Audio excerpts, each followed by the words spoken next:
ایک مٹھی بھر خاک برطانوی ادب کا ایک شاہکار ہے جو 20ویں صدی کے لندن کے کھوکھلا پن، معاشرتی بے حسی اور انسانی رشتوں کی ٹوٹ پھوٹ کو طنزیہ انداز میں پیش کرتا ہے۔ اس ناول کے مختلف پیغامات ہیں۔ پہلا ہے انسانی زندگی کی بے ثباتی۔ ناول کا عنوان ہی اس کے سب سے بڑے پیغام کی عکاسی کرتا ہے۔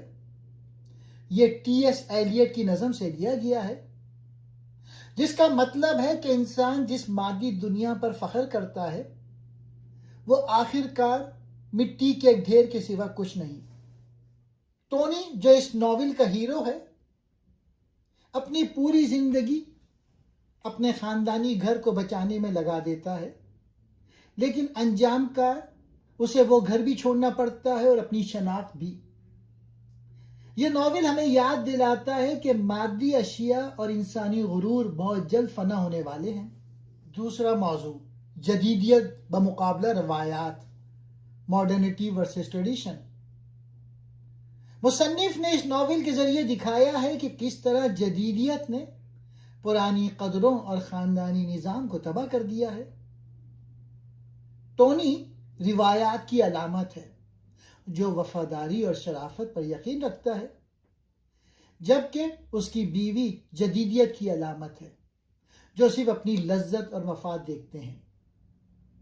ناول کا پیغام یہ ہے کہ جب معاشرہ اپنی روایات، اپنی جڑوں سے کٹ کر صرف مادی ترقی کے پیچھے بھاگتا ہے تو وہ اندر سے کھوکھلا ہو جاتا ہے۔ روحانی اور اخلاقی بانجھ پن۔ ناول کا ایک بڑا پیغام یہ ہے کہ 20ویں صدی کا انسان روحانی طور پہ مر چکا ہے۔ بیٹے کی موت پہ برینڈا کا یہ کہنا کہ شکر ہے، یہ سوچ کر کہ اس کا عاشق محفوظ ہے، انسانی بے حسی کی انتہا ہے۔ مصنف یہ بتانا چاہتا ہے کہ مذہب اور اخلاق کے بغیر انسان ایک ایسے جنگل میں بھٹک رہا ہے جہاں اسے صحیح اور غلط کی تمیز نہیں رہتی۔ لندن کی بلند و بالا عمارتیں ہوں یا برازیل کے جنگلات، ہر جگہ ایک اخلاقی صحرا موجود ہے۔ انصاف کی عدم موجودگی۔ عام طور پہ کہانیوں میں اچھائی کی جیت ہوتی ہے، لیکن اس ناول کا پیغام بہت تلخ اور حقیقت پسندانہ ہے۔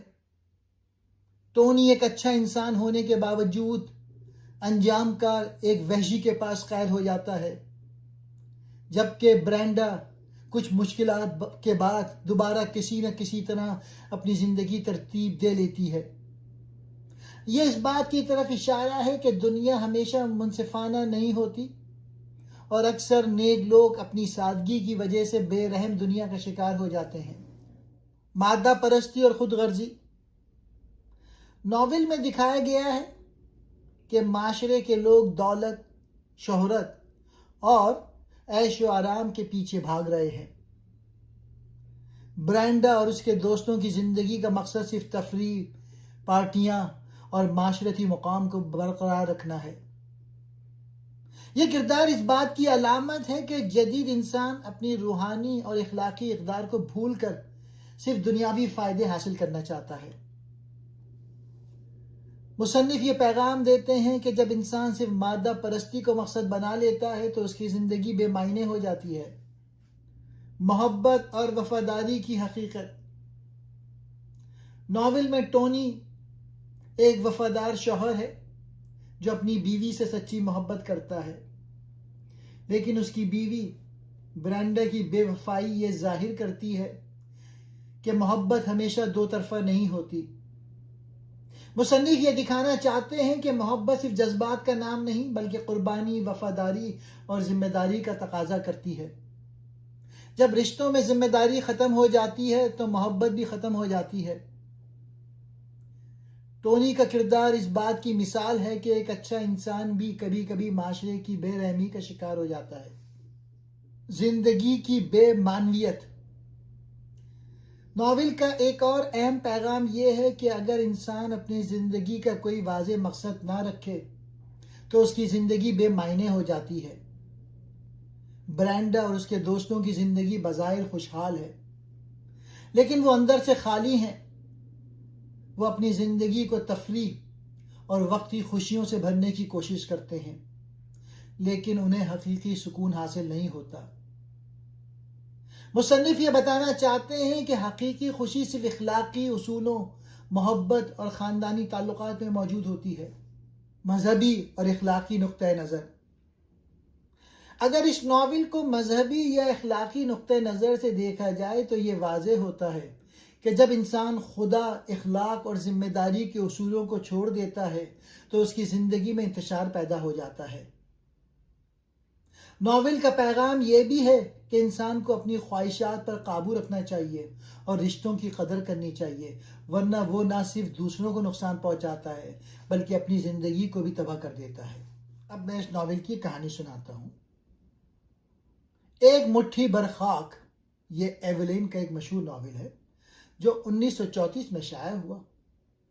یہ ناول انگریزی اعلیٰ طبقے کی زندگی، شادی کی بے وفائی، روایتی اقدار کے زوال اور جدید دور کے بے معنی زندگی کی طنزیہ تصویر کشی کرتا ہے۔ کہانی کا مرکزی کردار ٹونی ہے، جو ایک خوشحال لیکن سطحی انگریزی جاگیردار ہے۔ 1930 کی دہائی کے انگلینڈ میں ٹونی اپنی بیوی برینڈا اور 8 سالہ بیٹے کے ساتھ ہیٹن نامی ایک جاگیر میں رہتا ہے۔ یہ جاگیر صدیوں سے ٹونی کے خاندان کی ملکیت ہے۔ ٹونی اس جاگیر سے بہت پیار کرتا ہے اور اسے بحال کرنے کے خواب دیکھتا ہے، حالانکہ اس کی مرمت اور عملے پر بہت خرچ آتا ہے۔ ٹونی ایک اچھا، روایتی لیکن کچھ سادہ طبیعت کا آدمی ہے۔ وہ دیہی زندگی، شکاری تقریبات اور خاندانی روایات سے خوش ہے۔ برینڈا کو یہ بلڈنگ بورنگ لگتی ہے۔ وہ لندن کی چمک دمک اور سماجی زندگی کی خواہش مند ہے۔ شادی کے 8 سال بعد اس کی بیوی برینڈا کو لگتا ہے کہ اس کی زندگی بے معنی ہو گئی ہے۔ ادھر لندن میں جان نامی ایک بے روزگار، بے وقت نوجوان رہتا ہے۔ وہ اپنی ماں کے ساتھ رہتا ہے جو فلیٹس کرائے پہ دیتی ہے۔ جان سماجی پارٹیوں میں مفت کھانے پینے کے لیے گھومتا پھرتا ہے۔ ایک دن ٹونی نے اتفاقاً ہیٹن کو اپنے آنے کی دعوت دی، جو سنجیدہ نہیں تھی، لیکن جان اسے سنجیدگی سے لیتا ہے اور آ جاتا ہے۔ برینڈا اور جان کا تعلق شروع ہوتا ہے۔ جان ان کی جاگیر میں پہنچ جاتا ہے۔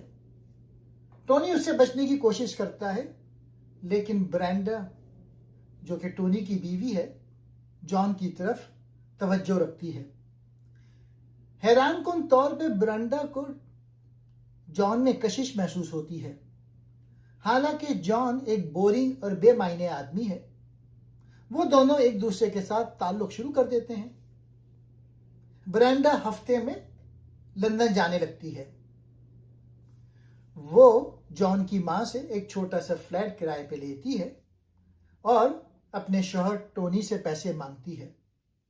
ٹونی کو شک تو ہوتا ہے، لیکن وہ اپنی بیوی برینڈا کی خوشی کے لیے سب کچھ مان لیتا ہے۔ وہ سمجھتا ہے کہ برینڈا لندن میں کچھ کورسز کر رہی ہے۔ جان اور برینڈا کا تعلق سب کو پتہ چل جاتا ہے، سوائے ٹونی کے۔ سماجی حلقوں پہ لوگ اس پر ہنستے ہیں۔ برینڈا اپنے شوہر ٹونی کو بار بار اشارے دیتی ہے کہ وہ خوش نہیں، لیکن ٹونی کی سادگی کی وجہ سے وہ کچھ نہیں سمجھتا۔ المیہ، ٹونی اور برینڈا کے بیٹے کی موت۔ ایک دن برینڈا کا بیٹا گھوڑے پہ سواری کرتے ہوئے حادثے کا شکار ہو جاتا ہے اور مر جاتا ہے۔ یہ حادثہ اس وقت ہوتا ہے جب برینڈا لندن میں ہوتی ہے۔ جب ٹونی برینڈا کو فون کر کے بتاتا ہے کہ بیٹا مر گیا ہے، برینڈا پہلے سمجھتی ہے کہ جان مر گیا ہے۔ جب پتہ چلتا ہے کہ یہ ان کا بیٹا ہے تو وہ بے اختیار کہتی ہے خدا کا شکر ہے، یعنی جان زندہ ہے۔ یہ ناول کا سب سے حیرت انگیز اور طنزیہ حصہ ہے۔ بیٹے کی موت کے بعد برینڈا ٹونی سے طلاق مانگتی ہے تاکہ وہ جان سے شادی کر سکے۔ ٹونی صدمے میں ہے، لیکن برینڈا کی عزت اور سماجی حیثیت بچانے کے لیے وہ طلاق کے لیے تیار ہو جاتا ہے۔ وہ خود کو غلط ثابت کرنے کا فیصلہ کرتا ہے اور برینڈا کو سالانہ 500 پاؤنڈ دینے پر راضی ہوتا ہے۔ طلاق اور ٹونی کا زوال۔ طلاق کے عمل میں برینڈا ٹونی سے زیادہ پیسے اور جائیداد لینے کی کوشش کرتی ہے، حتیٰ کہ اس کی پراپرٹی بھی۔ ٹونی جو پہلے ہی صدمے میں ہے اب مکمل طور پہ ٹوٹ جاتا ہے۔ جان جب اسے پتہ چلتا ہے کہ برینڈا کو زیادہ پیسے نہیں مل سکتے تو وہ فوراً دلچسپی ختم کر دیتا ہے اور برینڈا کو چھوڑ دیتا ہے۔ ٹونی اپنی پرانی زندگی سے تنگ آ کر ایک اپنے دوست کے ساتھ ایمیزون جنگل برازیل میں چلا جاتا ہے۔ وہ سمجھتا ہے کہ اس جنگل میں جا کے وہ اپنی تکلیفوں سے بھاگ سکتا ہے۔ جنگل میں انجام اور ناول کا اختتام۔ برازیل میں مہم ناکام ہو جاتی ہے، مقامی گائیڈ بھاگ جاتے ہیں، ٹونی اکیلا جنگل میں بھٹکتا رہتا ہے۔ آخر کار وہ ایک انگریز نژاد شخص مسٹر ٹاڈ کے پاس پہنچتا ہے جو جنگل میں الگ تھلگ رہتا ہے۔ ٹاڈ پاگل پن کی حد تک ڈکنس کا شوقین ہے، لیکن وہ خود پڑھ نہیں سکتا۔ ٹاڈ ٹونی کو قید کر لیتا ہے اور اسے روزانہ ڈکنس کے ناول پڑھنے پہ مجبور کرتا ہے۔ ٹونی کوئی راستہ نہیں نکال پاتا، وہ ہمیشہ کے لیے وہاں پھنس جاتا ہے جہاں وہ بار بار ایک ہی کہانیاں پڑھتا رہتا ہے۔ دوسری طرف انگلینڈ میں جان نئی نسل کے ہاتھوں تبدیل ہو جاتا ہے۔ ناول کا آخری منظر ٹونی کے خاندانی گھر کا ہے جو اب ایک جدید بے روح جگہ بن چکا ہے۔ یہ ناول طنز اور تاریک مزاح سے بھرا ہے۔ یہ دکھاتا ہے کہ روایتی انگریزی جاگیردارانہ زندگی کس طرح ختم ہو رہی ہے اور جدید سماج کی بے معنی خود غرض اور سطحی زندگی کس طرح غالب آ رہی ہے۔ ٹونی کی آخری حالت، جنگل میں ڈکنس پڑھنے کی مجبوری، ناول کا سب سے مشہور اور افسوسناک اختتام ہے جو انسانی زندگی کی بے بسی اور بیکاری کو ظاہر کرتا ہے۔ اسلامی نقطۂ نظر سے اس کہانی میں مختلف سبق ہیں۔ اگر انسان اللہ کو بھول جائے تو وہ خواہ کتنا ہی امیر ہو اندر سے خالی رہے گا۔ اگر رشتوں میں وفاداری نہ ہو تو خاندان ٹوٹ جائیں گے۔ اگر انسان غرور کرے گا تو اسے عاجزی سکھا دی جائے گی۔ اگر انسان دنیا کو ہی سب کچھ سمجھ لے گا تو آخر کار اس کے ہاتھ بھی مٹھی بھر خاک ہی بچے گی۔